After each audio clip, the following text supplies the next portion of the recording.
Muito bem, gente, são 11 horas e 18 minutos para vocês que nos acompanham aqui na Jovem Pan News. E aqui na Pan tem entrevista exclusiva neste exato momento. Afinal de contas, a nossa queridíssima cidade de São Paulo está fazendo aniversário. Essa semana é quarta-feira, gente. São Paulo faz 469 anos. E nas comemorações tem muita festa agendada. E essa festa de aniversário, como toda a festa que se preze, tem o tema São Paulo, o mundo se encontra aqui. As festividades começaram no último sábado e vão até o próximo domingo, com várias programações em diversos locais aqui de São Paulo. E nada melhor do que o anfitrião desta festa estar aqui com a gente hoje para poder conversar com a gente, certo, Felipe Campos? É isso aí. Por favor, apresente o nosso convidado. Pois é, com muita honra hoje estamos recebendo aqui no Morning Show o prefeito da cidade de São Paulo, da maior cidade talvez aí do mundo. Hoje conosco, Ricardo Nunes. Seja bem-vindo, viu, prefeito? Tudo bem, prefeito? Tudo ótimo, tudo ótimo. Obrigado, Felipe Campos. Obrigado a todos os participantes aqui. Muita alegria poder estar aqui. E eu queria dizer que o aniversário de São Paulo eu já vou começar fazendo assim. Você gostou das plaquinhas, prefeito? Cara, é fantástico. Vocês aqui são fantásticos. Mais 469 anos, né? Bastante tempo. 1554 até aqui. Uma grande jornada, uma cidade...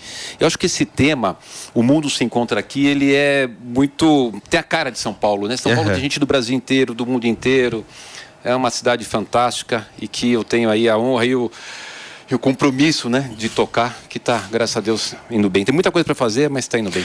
Posso te fazer uma pergunta que eu acho que a dúvida de todo mundo hoje é o tema que pelo menos está sendo lançado aí bastante e a gente não sabe se vai acontecer mesmo ou não. Eu ouvi falar numa história de passe livre aqui na cidade de São Paulo, né? Isso seria histórico porque nunca, enfim, a gente teve aí o ônibus gratuito para todos. Essa história, ela procede mesmo? É verdade? Vai acontecer o passe livre ou não? Ainda está muito difícil e isso não é para esse mandato? Olha, Paulo, o que aconteceu? Eu solicitei um estudo para SP Trans, né? E alguém vazou que eu solicitei estudo. Agora, é normal o prefeito pedir estudo de vários temas. Isso é uma coisa natural, uma cidade de 12 milhões e meio de habitantes. E isso acabou vazando e a gente está aguardando os estudos. Agora, o que acontece? O que tem até aqui? Todas as cidades, 51 cidades, hoje já são 52, porque em Budas Artes também fez, mas eu me baseei em 51, porque já estava, que implantaram o transporte gratuito, eles tiveram um aquecimento da economia. Aquecimento da economia gerando mais empregos. Tem uma questão da mobilidade. São Paulo, 7 milhões de veículos. A gente precisa incentivar o transporte coletivo, desincentivar o transporte individual. Uma cidade tão complexa e uma questão ambiental que é muito forte. 63% da emissão de dióxido de carbono que emite aqui em São Paulo são provenientes dos veículos que circulam nessa cidade, quase metade dos ônibus, por isso que eu estou naquela luta para poder fazer com que os ônibus a diesel tenham uma outra forma de poder circular em elétrico, a hidrogênio, né, que não seja poluente. Ô prefeito, mas é algo que você tem intenção? Você tem vontade como prefeito de São Paulo de dar passe livre a todos? Olha, Paulo, eu tenho vontade porque evidentemente o que eu falei, ainda vou aguardar todos os estudos, mas a gente já tem, deixa eu fazer aqui, senão não vou entender nada, deixa eu dar um exemplo muito rápido aqui didático, posso? É coisa rápida, claro. Vamos lá. Quanto é que custa o sistema de transporte na cidade? Pegar do ano passado, 2022, o sistema custou 10 bilhões. O que custa o sistema? O custo do motorista, do ônibus, do diesel, enfim, todos os custos, 10 bilhões de reais. Quanto que a gente arrecadou de tarifa? 5,2 bilhões de reais. A diferença, a prefeitura coloca, até porque a gente estava 2 anos sem ter aumento da tarifa. Foi uma opção da prefeitura por conta da retomada econômica, fazer a cidade crescer e deu resultado. Daqui a pouco, se eu puder falar aqui, a gente foi a cidade que mais gerou emprego aqui no Brasil. Resultado fantástico, 4 vezes mais do que o Rio de Janeiro, que tem metade da população. Enfim, então, com esses estudos, eu acho que seria importante a gente poder desenvolver o transporte. E aí, dos 10 bi, a gente tem 1,9 bilhões que já é gratuidade, que é obrigatório por lei, que é a gratuidade do idoso, a gratuidade do estudante meia, da pessoa com deficiência. Então, o sistema já está um pouco saturado com relação à questão financeira. E tem um dado importante que eu preciso passar para vocês. Quantos passageiros a gente transporta hoje? 7 milhões e 100 mil por dia. É gente, hein? Nossa. Mas quantos a gente 7 transportava? milhões? E 100 mil por dia. Louco. Mas quantos nós transportamos em 2019? 9 milhões por dia. Nós perdemos passageiro. Então, e por que essa perda? Tem uma série de fatores. Trabalhar em casa, o home office, aplicativo, ampliamos a questão de bicicleta. Tem uma série de fatores que compõem aí essa perda de passageiros. A gente precisa incentivar o transporte coletivo para diminuir o trânsito, melhorar o meio ambiente, melhorar a economia. Agora, eu não vou fazer nada, o Paulo, eu queria deixar isso aqui vocês com bastante tranquilidade, irresponsável. Todas as minhas ações são baseadas nos estudos técnicos. Se eu ver que é possível tecnicamente, que não vai comprometer a saúde, não vai comprometer a educação, eu não vou dar o transporte gratuito, a pessoa não conseguir entrar no ônibus, se comprometer, eu não vou fazer. Se for viável e for bom para a cidade, aí a gente vai dar prosseguimento. Prefeito, a gente aqui na Jovem Pan mobilizou todo o jornalismo aqui para estar participando junto com o senhor aqui na entrevista. Primeiro, mais uma vez, obrigado por ter aceitado o nosso convite. E eu vou agora passar para a nossa Beatriz Manfredini. Certo, Bia? Bom dia. A Bia que está lá na Prefeitura de São Paulo e tem uma pergunta também para o senhor. Pois é, Paulo, estamos por aqui. Bom dia para você, para todo mundo que nos acompanha. Prefeito, sempre um prazer falar com o senhor.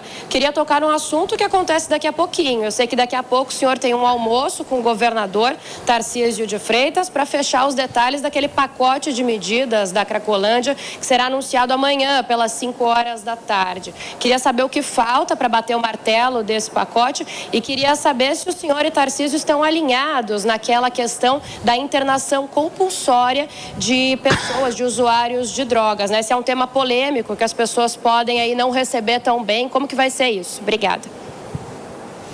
Olha, Bia, primeiro que é muito importante a gente dizer que tem um alinhamento entre o governador Tarcísio e eu, entre o governo do estado e a Prefeitura de São Paulo, e que isso é fundamental.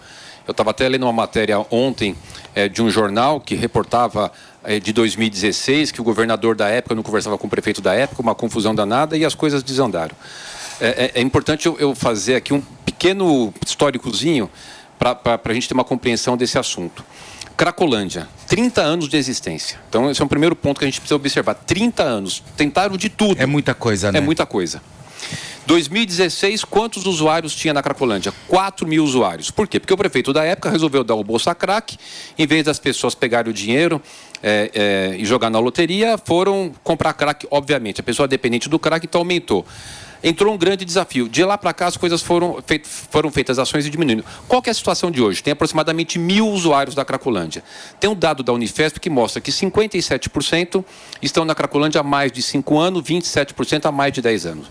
Por que é importante a gente compartilhar esses dados aqui com os telespectadores? Porque é óbvio que chegou num ponto onde as pessoas que estão lá hoje, a sua grande maioria, eles já estão no estado de dependência química muito avançado. Muitas pessoas há mais de 5 anos, grande maioria há mais de 5 anos. É óbvio que a gente não pode pegar isso e jogar esse problema para debaixo do tapete, né? Colocar ele centralizado em algum canto e fingir que esse problema não existe. Até porque esse problema, Paulo, é como se fosse uma arapuca. Quando você tinha aquela grande aglomeração, aquelas barracas, que hoje não tem mais, aquelas barracas, mesas com crack, balanças, qualquer pessoa estava muito suscetível a ir ali para a Cracolândia e começar a usar a droga de forma muito fácil. Então a gente tem um ditado que fala, né, ocasião faz o ladrão, essas coisas. Sim. Você tem que ter um ambiente que não seja tão favorável. Sim. E aí, o que eu defendo? Eu defendo o seguinte, a gente tem a internação voluntária, que a gente está conseguindo internar muita gente, a involuntária e a compulsória. Eu acho que você não pode descartar nenhuma das três. Agora, evidentemente, depende do médico fazer a avaliação, né? Não vai ser o prefeito, não vai ser o governador. Quem vai fazer a avaliação da necessidade daquela pessoa ter um tipo de tratamento é o médico que tem competência, habilidade, capacidade para isso. O que o poder público deve fazer, do meu ponto de vista? Havendo uma indicação, o poder público tem que dar condições do atendimento. Ali a gente tem, as pessoas falam até um termo muito feio, muitos são zumbis. Tem que dar tratamento, não pode mais esconder, nós temos que resolver isso de uma vez por todas, enfrentar isso. Mas prefeito, o senhor não acha que talvez seja minimizar demais talvez essa postura e talvez a cidade ter um pouco mais de pulso firme em relação a isso e não só deixar realmente na mão dos médicos que talvez não tenham um olhar total sobre o que está acontecendo, né? Principalmente na cidade. Não, você tem razão, pulso firme a gente está tendo. Olha, as pessoas podem me criticar por vários motivos. Tem gente que vai gostar de mim, que não vai gostar, mas nunca vão falar que eu fui omisso em algum tema. Sei. Cracolândia.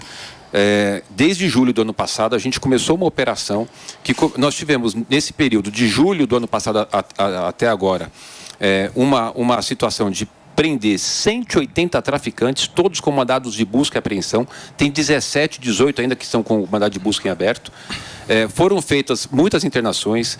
Eu inaugurei muitos CAPs, ampliei os CIATs, que é os serviços de atendimento para pessoas dependentes, e os CAPs, que é os centros de atendimento psicossocial, para poder oferecer os atendimentos. Ampliei as equipes, né? Então a gente fez uma ação e fez a revitalização. São 3 pontos fundamentais para combater. Atender o usuário, que é o principal, prender o traficante e revitalizar os espaços, né? Eu revitalizei lá a Praça do Cachimbo, que chamava Praça do Cachimbo. Como é que... que bonito, né? Que lindo. E aí as pessoas aceitavam como se fosse normal. São Paulo tem uma Praça do Cachimbo, né? Que isso. Que maravilha. Aí depois foi a Princesa Isabel. Então a gente está assim, revitalizando, tratando, prendendo, para poder chegar Agora não resolve de uma hora para outra, um problema de 30 anos, mas que a gente está dando continuidade. Prefeito, só rapidamente, eu estou vendo um alinhamento muito grande do senhor com o governador do estado, Tarcísio Gomes de Freitas. Vocês estão no mandato. Esse alinhamento também será eleitoral? Não querendo de maneira nenhuma colocar numa saia justa aqui, mas são dúvidas que surgem, né? O Paulo Matias, ele é craque. Sutil. É sutil, com sutileza. Olha, a relação tem sido ótima, tem sido muito boa, né? O que eu tenho escutado, já escutei isso de 3 pessoas que vieram falar comigo, que tiveram conversa com o Tarcísio. E o Tarcísio tem falado para as pessoas têm me reportado. Olha, não tem que inventar candidato, o candidato é o Ricardo, vamos tocar. E agora a política, né, a gente vai trabalhando. A relação minha com ele é ótima, muito boa. Começou lá quando a gente começou a negociar a questão da dívida da cidade de São Paulo com o governo federal. Ele era o ministro responsável da área do Campo de Marte. Então, o meu diálogo já começou com ele mais intenso ali. Então, a gente criou ali uma relação naquele momento que o Tarcísio ajudou bastante a cidade. A gente zerou. Hoje a gente não tem mais os 25 bilhões de dívida com o governo federal. Eu não tenho mais que pagar 280 milhões todo mês para o governo federal, né, poder investir na cidade. Então, a relação é muito boa. Eu acho que é uma tendência natural, né? E é o que ele fala. Estou repetindo o que ele fala, é uma tendência natural da gente estar junto em 24. Para vocês que nos acompanham aqui na Jovem Pan News, são 11h30 da manhã. Zé Maria Trindade, chega mais na conversa, Zé. Perfeito. Muito bom dia, prefeito. Eu tenho acompanhado muito o seu trabalho em São Paulo. A gente vê aqui nacionalmente, os municípios estão bem, né? Foi uma gestão do ex-presidente Jair Bolsonaro que acabou levando aos estados e municípios, mais aos municípios, mais dinheiro até do que eles arrecadariam. É por isso que houve um grande número de reeleição, porque ninguém faz uma boa gestão sem recursos. Mas eu vi também que São Paulo não andou muito surfando nessa onda, não. Talvez tenha sido um dos poucos municípios que não tenham levado vantagem nessa onda. Eu queria saber sobre recursos. 2023, o senhor terá mais recursos do que 2022? Há uma diferença? Zé Maria Trindade, muita diferença. Qual que é a situação da cidade hoje? Diagnóstico. Primeiro que em 2022 foi o ano que a gente teve o maior nível de investimento da história da cidade. 8,9 bilhões de reais. Qual foi o último maior investimento que teve fora esse? Né? Porque sempre foi 2,1, 2,6, 1,9. Foi em 2020 que teve 4,5 bilhões, se não me engano. Mas nós tivemos em 2022, ano passado, 8,9 bi. Esse ano a gente vai ter quanto?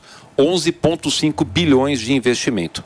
A cidade de São Paulo hoje, Zé Maria Trindade, ela é AAA. O que é isso? É uma classificação onde a cidade de São Paulo tem o maior nível de investimento e o baixo endividamento. Só para a gente ter uma comparação do que isso significa, não tem nenhum ente da federação que tenha essa classificação e uma comparação muito fácil de compreender. Miami é AA. Cidade de São Paulo hoje é AAA. Nós colocamos a saúde financeira da cidade num patamar elevadíssimo, com uma capacidade de investimento muito alta. Até por isso que eu estou conseguindo inaugurar muita coisa. Eu só não estou conseguindo comunicar tanta coisa. Acabei de vir agora do Capão Redondo e inaugurar o segundo centro de especialização odontológica para fazer prótese, para fazer tudo. Inaugurei 2 os centros de dor que não tinha na cidade. Inaugurei 9 UPAs, né? Até 2016, o Haddad terminou a gestão, tinha 3 UPAs em São Paulo, hoje tem 23, foram 20 de 17 para cá. Das 20 eu inaugurei 9 e estou construindo mais 15 para entregar até 2024, quer dizer, não tem comparativo, pega a creche. Lá na época de 2013 a 2016, eram 120 mil crianças esperando uma vaga de creche. Hoje tem vaga de creche para todas as crianças em São Paulo. São dados assim muito positivos para a cidade. Habitação, quantas habitações foram entregues entre 13 e 16? 5.500. Eu já entreguei 5.620, dia 25 eu passo de 6.000, que eu vou entregar 400 unidades em Heliópolis e vou entregar 49.000 unidades habitacionais até 2024. Portanto, os dados, qualquer um que a gente for comparar, a gente está muito na frente. Então, hoje, respondendo a sua pergunta, São Paulo está com uma saúde financeira muito boa. Aliás, o que eu mais entendo é dessa área, né? Porque eu fiquei 8 anos na Câmara, na Comissão de Finanças, relatando orçamento, fazendo LDO. Então, é algo que eu tenho domínio. E Prefeito, uma equipe muito boa. A gente convidou para participar do Morning Show de hoje o nosso queridíssimo Alex Ruffo, que é o homem da Jovem Pan dos carros. Ele fala até de carro voador, se for preciso também. Certo, Rufão? Isso, já a gente pode usar isso em São Paulo também para tirar um pouco desse congestionamento. Prefeito, a gente aqui na Jovem Pan está fazendo um trabalho muito grande de mobilidade global, que começou há alguns anos. Eu estive em São Francisco, estive em Nova York e fiz agora um estúdio em Amsterdã, Paris e Londres, exatamente sobre mobilidade inteligente. Eu queria trazer alguns dados, até para a gente entender o que pode ser alinhado com a nossa realidade e também com essa inteligência de transporte. O senhor colocou que uma das ideias é diminuir essa frota circulante, para diminuir congestionamento. Claro, a gente vai estar trabalhando também para emissão zero, mas proporcionando um melhor transporte público. Em Amsterdã, eu vi uma eletrificação geral e um mapa muito perfeito de todos aqueles trams dos bondes elétricos, inclusive com navegação pelo rio Amistel, e tudo muito integrado. Em Paris, aquele DNA e assinatura da cidade que tinha do metrô, ela começa também a emergir com o car sharing, que é o carro por aplicativo com vagas designadas, e Londres com uma solução que está funcionando muito bem, que é o Congestion Zone, que só deve conhecer, onde paga-se um tributo para você circular na área de maior congestionamento e ainda assim com benefícios cedidos pela Prefeitura e pelo governo do Reino Unido para um cartão como o Oyster Card. O senhor falou em passe livre, né? O Oyster Card, que tem um subsídio do governo para o custo menor. Colocado isso, eu sei que o senhor é um incentivador do transporte público, inclusive na sua gestão, eu acho que é a segunda vez que, mesmo não fazendo parte da gestão do governo, o metrô, o senhor está impulsionando isso através de verba da própria prefeitura e também da represa Billings, transporte através da represa Billings. A gente em São Paulo tem o corredor muito grande de Rio Pinheiros e Rio Tietê, e a gente tem o Tamisa. O que a gente pode esperar, já que daqui a 2 dias é aniversário da cidade, um presente a longo prazo para o cidadão paulistano? Prefeito, posso só receber quem nos acompanha pelo rádio? São 11 horas e 36 minutos. Para você que está chegando agora e não entendeu, o Alex Ruffo estava fazendo uma pergunta para o prefeito da cidade de São Paulo, Ricardo Nunes, que está sentado aqui no sofá conversando um pouco com a gente. Por favor, prefeito. Ruffo, como é bom a gente poder debater num alto nível, né? São Paulo tem que estar nesse nível, mas comparação com os outros países, procurar melhor. O que acontece? São Paulo hoje, você sabe muito bem, mas só para que os telespectadores saibam, a gente tem 102 quilômetros de metrô na cidade. Hoje tem 34 quilômetros de corredor em obras e mais 8 de CPTM. Está ampliando a rede de metrô e de CPTM na cidade, que é algo fundamental. Eu vou, esse ano ainda, devo começar já pelo menos com alguns barcos experimentais na represa Billings para fazer o transporte hidroviário. A gente tem condições aqui, pela característica da cidade, de ter mais um modal de transporte, né? Estamos trabalhando muito com ciclovia. Hoje eu estou com 180 quilômetros de ciclovia em obras, vou fazer 300 quilômetros até 24 para chegar em 1.000 quilômetros total na cidade de São Paulo de ciclovia aqui em São Paulo. Com relação a essa questão que você está falando da emissão zero, é fundamental. Eu devo ter esse ano ainda, no mínimo, 650 ônibus elétricos na frota. A gente tem quase 13 mil ônibus. Eu fui até um pouco criticado, porque tomamos uma medida enérgica que falou o seguinte: não vou mais admitir que os novos ônibus que vão entrar na frota sejam ônibus a diesel, lembrando que nós temos quase 13 mil ônibus, e por ano, em torno de 1.000 e poucos ônibus são renovados porque completam os 10 anos de vida. Completou 10 anos, a empresa tem que comprar um novo ônibus. Eu falei, quando comprar um novo, então não pode ser mais a diesel, porque a gente precisa ver essa questão ambiental e de sustentabilidade na nossa cidade. Então, acho que a gente tem conseguido avançar, estamos bem focado nisso, e eu coloquei à disposição do governador Tarcísio que a prefeitura pode, inclusive, colocar recurso Coloquei até R$1 bilhão disponível para extensão das linhas do metrô. Tive uma reunião com a Salve, que é o secretário de Transporte Metropolitano, que o governador Tarcísio pediu para ele ir até a prefeitura. Nós estamos alinhando as ações, então uma ação conjunta entre a questão de mobilidade aqui na cidade de São Paulo. Perfeito. Prefeito, vamos falar um pouquinho de política agora. Quem vai te fazer a próxima pergunta é o nosso João Vitor Rocha, que está lá na Avenida Paulista, preparado, pronto. Chega mais, João.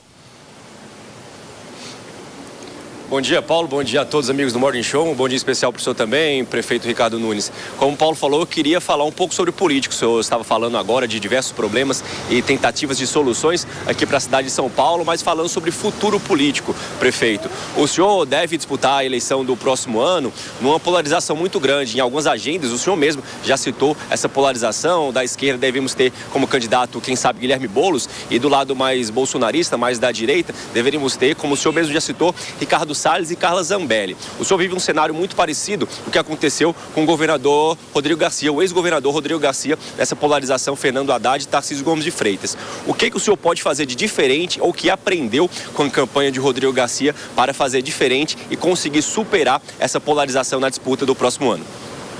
Olha, João, primeiro eu queria passar assim, não é nem uma percepção, uma certeza, porque eu acabei estudando um pouco aí as últimas eleições da cidade. Eleições municipais é uma eleição muito diferente da eleição nacional. Eleição municipal, a pessoa está ali preocupada se o filho vai ter uma vaga de creche, se ele vai no sistema de saúde, ele vai ser atendido, se ele está andando na cidade e a rua está recapeada, se tem praça, se tem parque. Então, é diferente porque as pessoas vivem na cidade. E você passa a ter a possibilidade de discutir um pouco a cidade. E nesse aspecto eu estou muito tranquilo. Você acha que não vai haver polarização no ano que vem? Eu acho que pode ter alguma pequena influência, Paulo, mas não vai ser o que teve no ano passado, que é essa polarização, porque as pessoas precisam discutir a cidade. Né? Como é que alguém vai estar preocupado de um pensamento que não depende do prefeito, né? Vou estar preocupado com o aborto. Não depende do prefeito, depende do Congresso, depende da discussão nacional. Eu vou estar preocupado com... Bom, enfim, para ser muito objetivo, as pessoas, elas, e ainda bem que é assim, né? Discutem a questão da sua cidade. Hoje nós estamos com 1.300 obras acontecendo agora. São 11 horas e 37 minutos, 38 minutos, 11h40, está ali. O relógio está atrasado, tá vendo? Com relação a muitas obras sendo feitas na periferia de São Paulo. Eu fiz 409 obras de microdrenagem ano passado. Hoje o nível de chuva que está tendo, a gente ainda tem problema, ainda vamos continuar. Mas a gente avançou muito, a cidade hoje está com uma capacidade de drenagem muito maior. Eu estou fazendo 14 piscinões, né? Contenção de encostas na periferia. Acabei de vir agora, se você olhar no meu Instagram, antes de inaugurar o Centro de Especialização Odontológica, uma obra de décadas do Capão Redondo que alagava tudo. Estou fazendo ali todo o piscinão, 240 milhões de investimento. Como eu falei aqui, não tem hoje nenhuma criança sem vaga de creche. Sim. Então, é importante que as pessoas discutam a sua cidade. Agora, tem coisas que as pessoas precisam compreender. Eu fiquei, por exemplo, 2021, não é desculpa não, mas é a realidade, cuidando de vacinar, de internação, de Covid, metade de 2022... A gente começou bem em 2022, daqui a pouco vem uma nova cepa, tive que cancelar carnaval. Mas mesmo assim, a capacidade que São Paulo hoje está tendo de dar resposta às questões que lhe são correlatas no ponto de vista de habitação, não dá para comparar. O meu adversário, outro dia eu vi uma matéria do jornal que o adversário, estou sugerindo construir 11 mil casas do Minha Casa Minha Vida. Mais conhecido como Boulos. Cara, é ilógico, porque o que é 11 mil casas no Brasil? Não repercute nada. E as situações de Minha Casa Minha Vida que está em São Paulo, que parou, que está travado, é porque foi invadido, claro. Que é algo que ele defende, entendeu? Claro. Então nós temos que fazer as ações para atender a população e sair do discurso e para a prática. Eu quero mostrar isso para as pessoas. Claro. Fê, você pediu, por favor? Aproveitando, já que o senhor está falando sobre campanha, enfim, qual que é o grande mote da sua campanha, a sua marca registrada? Aonde você acha que realmente você vai pegar o seu eleitor? Olha, essa coisa da marca, assim, a gente não coloca... O que eu escuto as pessoas falarem? Escutei hoje de manhã, por exemplo, né? Escutei sábado e domingo que eu saí, que eu estou presente. Então, teve lá um problema em dezembro de 2021, uma chuva forte, 5 casas desabou dentro do Paraisópolis, eles construíram em cima do córrego, desabou. Era domingo, 10 horas da noite aconteceu. Quando foi 11 horas da noite eu estava lá. resolvendo. Hoje eu estou fazendo obra, estou removendo 1.500 famílias, tirei aquelas famílias, estou fazendo toda a reurbanização do córrego do Antonico, pegou fogo na favela do Pernilongo, lá do Boi Malhado, na Zona Norte. Eu fui para lá. Quando eu cheguei lá, estava tudo queimado, eles já estavam construindo os barracos. Eu chamei todo mundo e falei, vem cá, pessoal, deixa eu dar umas filas no lugar para vocês não fazem o barraco, segura um pouquinho o aperto, eu vou construir aqui a casa, porque já era, só naquele ano era o segundo incêndio que teve. Então eu acho assim, acho que o prefeito, eu vim da periferia. Muitas pessoas têm vergonha de falar que veio da periferia. Eu vim do Parque Santo Antônio. Por que eu gosto de contar isso? Porque eu andei de transporte público, eu estudei em escola pública, eu usei o serviço de saúde pública, então eu não preciso ler e estudar, eu vivi isso. Né? Eu não fui mudar, eu não me mudei para a periferia para poder usar isso de mote eleitoral. Eu vim de lá. E aí essa presença, essa coisa de estar próximo, de poder escutar e poder solucionar, acho que é importante. Sim. E acho que esse prefeito está dando para a cidade um ritmo de obras muito grande. O Piperno tá bravo com os buracos. Tá, Piperno. Ele tá meio bravo, o Piperno. Tava reclamando hoje de manhã. Ele é meio emburrado, mas ele é gente boa. O prefeito. Aliás, eu tenho até um elogio. Um amigo pediu para que eu fizesse um elogio ao senhor. Meu Deus. É verdade, mas é um grande artista, um virtuoso, e elogiou a sua iniciativa de implantar lá um estacionamento nos dias de espetáculo no Teatro Municipal. Falou, isso é importante, porque as pessoas idosas, inclusive, consigam chegar até lá e tal, e não é algo que vai impactar a cidade, até porque aquilo ocorre só nos momentos de espetáculo. Claro. Mas aí, prefeito, então eu gostaria, já que agora o tema é político e o senhor tocou no tema moradia, então encaixar duas perguntas para o senhor em relação a isso, rápidas e curtas e tal. A primeira, a gente sabe que a cidade de São Paulo, por conta das suas características, ela tem um déficit habitacional muito grande. E, obviamente, isso já vem de décadas e tal. Eu gostaria de saber se o senhor conta com o apoio do governo federal para, de alguma forma, reduzir isso. E já que a gente fala de governo federal, que tem, inclusive, ministros do seu partido, eu gostaria de saber do senhor, prefeito, como é que o senhor qualifica os episódios de 8 de janeiro? Aquilo foi uma tentativa de golpe? Olha, falar só rapidamente do teatro, já vou na segunda parte da pergunta. Do teatro, o que acontece? Todas aquelas pessoas que vivem o Teatro Municipal, a gente gasta 140 milhões por ano com o Teatro Municipal. O Teatro Municipal é um equipamento importante da cultura. As pessoas estavam tendo dificuldade. Aí a gente sentou, recebi o maestro João Carlos Martins, que conhece a comunidade, conhece as necessidades, fez a sugestão, que isso já tinha desde a época do ex-prefeito lá de Curitiba, o Jaime Lerner, da gente fazer várias ações ali no centro. E aí pedi para a CT fez o estudo. À noite não tem nenhuma funcionalidade aquelas calçadas, então é para as pessoas poderem parar, frequentar o Teatro Municipal, ir para um restaurante, a gente revitalizar o centro é importante, para a gente poder ter o centro revitalizado.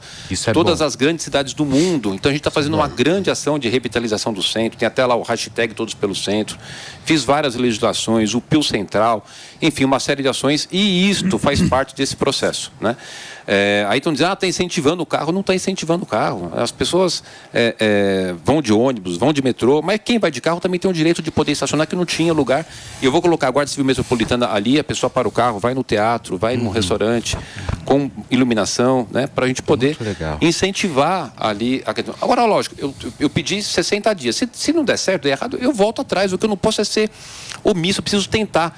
Pega a Caldeira Filho, que é uma avenida importante aqui da Zona Sul, muito trânsito. Aí vieram com a proposta de fazer, pega lá toda, 100% e faz reversível sentido centro de manhã. E toda reversível sentido bairro à tarde.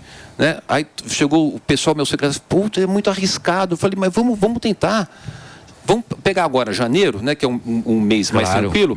E vamos deu certo, ótimo. Agora tem coisas que a gente não é só papel, tem coisas que você precisa fazer o teste na prática. O prefeito, e o golpe, hein? Porque o Piperno tá querendo te colocar numa puta saia justa. Do golpe, deixa eu te contar, Piperno, você sabe que ontem eu estava escutando todos os meios de comunicação falando da nomeação do novo comandante do Exército, né?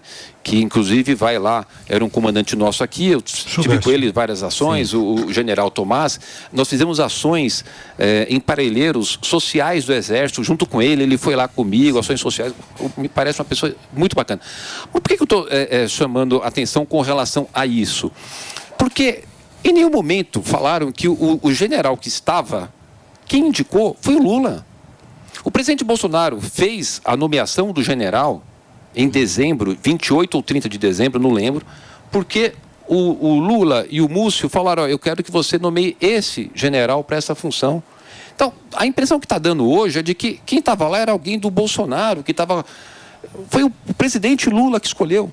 Então, só para a gente poder acalmar os ânimos, as pessoas poderem meio que fazer uma reflexão um pouco mais racional do processo, né? Então, quem estava, né, tirou... Não, mas as invasões, aquilo caracteriza uma tentativa de golpe? Olha, todo tipo de invasão, isso a gente, né? Eu acabei de falar aqui de um invasor, né? De uma pessoa que vai concorrer comigo que é a favor de invasão, que entrou na Fiesp aqui, quebrou tudo e falou, não, isso não é nada. Acho que a gente não pode, em momento nenhum, em hipótese alguma, apoiar, incentivar, pelo menos da minha parte, qualquer tipo de invasão, depredação. Isso... Prefeito, mas você acha que o Bolsonaro tem que ser responsabilizado por algo nessa história toda? Eu acabei de falar aqui, Paulo, o seguinte, que ele nomeou o general, que era o comandante do Exército, indicado pelo presidente Lula. Quer dizer, ele não tinha nenhuma má fé, nenhuma... Pelo menos por esse episódio, a gente vai fazendo aqui uma análise, né? E a gente precisa ter, assim, a questão de ser justo com as pessoas tem que nos dar uma tranquilidade muito grande, inclusive de consciência, né? Como é que a gente pode imaginar que se o presidente Lula falou assim, olha, nomeie, eu não lembro o nome do general que estava, mas enfim, nomeie o general tal para comandar, ele foi lá e nomeou, antes dele sair, né, no último dia do ano, dia 1º ou dia 1º de janeiro. Então eu não vejo assim, se tivesse uma má intenção, se tivesse algo que estivesse sendo planejado, ele não colocaria um general do Exército indicado pelo presidente Lula e pelo ministro Múcio. Perfeito. Não vejo isso. Deixa eu chamar para conversa o nosso Alexandre Borges. Por favor, Ale. Vocês estão me vendo? Sim. Bom, prefeito, bom dia. Desculpa um carioca se meter na conversa de São Paulo, mas eu sou um carioca que ama São Paulo, morei metade da minha vida em São Paulo. Eu queria saber o seguinte, ano que vem tem eleição e, obviamente, nós vamos fazer um balanço dessa sua gestão, enfim, vamos ver e vamos cobrar algumas coisas, mas queria ouvir do senhor, qual o legado que o senhor imagina deixar para a cidade ao fim desse mandato? Alexandre, sem dúvida nenhuma, uma cidade com uma qualidade de vida melhor, de deixar uma educação melhor, né? O fato de a gente ter acesso da educação para todos, que a gente não tinha. A cidade mais rica do Brasil tinha milhares de crianças esperando uma vaga de creche, não é justo, isso a gente está resolvido. A questão do acesso à saúde, né? A ampliação que a gente teve. Hoje a cidade de São Paulo, começou ano passado, cirurgia intrauterina. Eu pego o caso do Isaac, que fez uma cirurgia intrauterina para corrigir a coluna e agora ele está super bem, né, sem sequelas. Isso não nos dá alegria. Eu inaugurei o Centro de Alta Tecnologia Oncológica Bruno Covas. 10 mil consultas por mês, 4 mil exames, 400 cirurgias. Estou quase zerando a fila de cirurgia com relação à obesidade. Então, a gente tem tido muitos avanços. O problema é que ficou muita coisa para trás sem fazer, eu tenho que correr para recuperar. Programa de recap, né? Eu estou fazendo o maior programa de recap da história da cidade. Entre 2013 e 2016 foram feitos 4,1 milhões de metros quadrados de recap. Mas a Lapa não chegou ainda. Vai chegar. Não vai chegar. Vai chegar. A Lapa, inclusive, a gente pode chamar de vala, viu? Porque tá muito ruim andar na Lapa. Ruim, não, mas vai fazer, você pode ter certeza. A Marginal Pinheiros acho que está precisando também. Prefeito. Não, a gente já está fazendo ela inteira. Já tem vários trechos que estão fazendo, será toda refeita. Mas eu vou fazer, Paulo, 20 milhões de metros quadrados de recap na cidade. 20 milhões de metros quadrados. Isso é bom. Calçada, eu estou homologando essa semana ou semana que vem a licitação, 350 milhões para fazer calçada, para atender o plano emergencial de calçadas, que nós vamos fazer 1.100.000 metros quadrados de calçada, né, que é uma lei desde a época do Serra, que só o Bruno e eu agora estamos dando continuidade para fazer o plano emergencial de calçadas, e que vai atender 80% das calçadas de 90% das calçadas mais utilizadas pelos pedestres. Que legal. São coisas assim, muito importantes. Agora, a gente teve que deixar a saúde financeira da cidade em dia, e hoje está, como eu acabei de falar, para poder tocar todas essas ações. Né? Ô, prefeito, você acha que o teu grande adversário no ano que vem vai ser o Boulos? Dizem que sim. Vocês, da imprensa, as pessoas falam que sim. Vai ser ótimo. Você já imaginou, gente, eu poder ter a possibilidade de comparar que pega o edifício Prestes Maia, né, que foi feito a invasão há décadas, e agora eu dei início de obra, a gente vai reformar aquilo, eu vou entregar 276 apartamentos, a chave na mão das pessoas, que eu assinei no Pode Entrar em Entidades para a construção de 14 mil unidades. Eles fizeram reunião, fizeram não sei o quê, fizeram, e eu fui lá e assinei, e já está começando as obras pelas entidades. Além de eu fazer as obras pela prefeitura, eu lancei agora o edital para comprar 45 mil unidades do privado, ainda tem as entidades, eu não deixei ninguém de lado, eu estou governando para todo mundo. Quem ganha eleição, governa para todos. Quem perde, faz oposição. Eu governo para todos. 14 mil unidades assinadas com as entidades, não pode entrar em entidades, para que eles possam, com os seus associados, poderem fazer a construção, financiado pela Prefeitura de São Paulo, né? E aí depois eles vão pagar isso como? Com até 15% do seu ganho. Se a pessoa ganha R$1.000, ela vai pagar 150. Se ela ganha 2.000, vai pagar 300. Isso em 30 anos. E isso é política pública verdadeira. A gente precisa sair do discurso. Então, comparar com ele vai ser o discurso do cara agressivo que vem aqui na Paulista, que vai sair no braço, todo mundo querendo a paz igual, todo mundo querendo ter paz, todo mundo querendo gerar emprego e renda, e essa pessoa só colocando gasolina na fogueira. E eu trabalhando. Prefeito, deixa eu